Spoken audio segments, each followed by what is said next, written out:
দীর্ঘ ৫৩ বছর পর আবার চাঁদে যাচ্ছে মানুষ।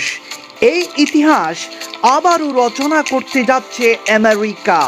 যুক্তরাষ্ট্রের স্থানীয় সময় বুধবার মার্কিন মহাকাশ সংস্থা নাসার আর্টেমিস 2 মিশনের ৪ নভোচারী কেনেডি স্পেস সেন্টার থেকে ওরিয়ন ক্যাপসুলে চড়ে এই ঐতিহাসিক যাত্রা শুরু করেন।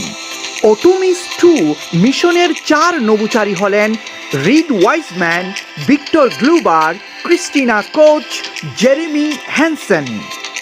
আমেরিকার অ্যাপোলো 11 মিশনে সর্বপ্রথম মানুষ চাঁদে গিয়েছিল ১৯৬৯ সালের ২০ জুলাই। প্রথম মানুষ হিসেবে চাঁদে পা রাখেন মার্কিন মহাকাশচারী নীল আর্মস্ট্রং। ১৯৬৯ থেকে ১৯৭২ এই সময়ের মধ্যে চাঁদে মানুষ ৬ বার পা রেখেছিল। ভিডিওটি বেশি বেশি শেয়ার করার অনুরোধ রইল।